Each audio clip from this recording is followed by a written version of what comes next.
তৃতীয়বারের জন্য মুখ্যমন্ত্রী হিসেবে শপথ গ্রহণ করলেন মমতা বন্দ্যোপাধ্যায়। এদিন সকাল সকাল তিনি রাজভবনে উপস্থিত হন। এরপর সমস্ত আনুষঙ্গিকতা পালনের পর 10:45 তৃতীয়বারের জন্য মুখ্যমন্ত্রী হিসেবে শপথ গ্রহণ করলেন তিনি। উল্লেখ্য, মমতা বন্দ্যোপাধ্যায় 2011 সালে 34 বছরের পুরনো বাম সরকারকে সরিয়ে ক্ষমতায় আসেন। এরপর 2016 সালে একক সংখ্যাগরিষ্ঠতায় 200-রও বেশি আসন পেয়ে সরকার গঠন করেন। 2021 সালেও সংখ্যালঘু ভোটে বিপুলভাবে জয়যুক্ত হয়ে সেই ধারা বজায় রাখলেন তিনি।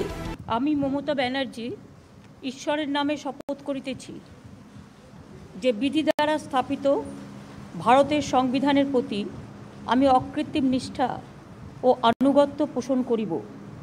আমি ভারতের সার্বভৌমত্ব ও অখণ্ডতা রক্ষা করিব। পশ্চিমবঙ্গ রাজ্যের মুখ্যমন্ত্রী রূপে আমার কর্তব্যসমূহ নিষ্ঠাপূর্বক এবং বিবেকসম্মতভাবে নির্বাহ করিব এবং ভয় বা পক্ষপাত, প্রীতি বা বিদ্বেষ রহিত হইয়া সকল শ্রেণীর জনগণের প্রতি সংবিধান ও বিধি অনুসারে ন্যায়াচরণ করিব।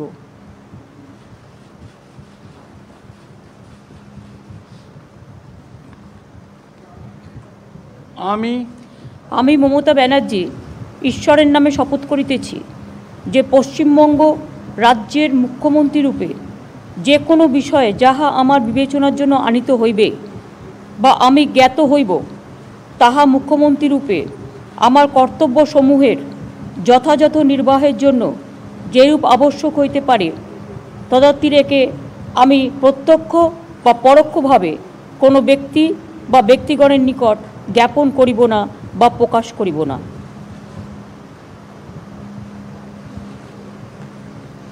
Now I can go to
bureau report, NBTV।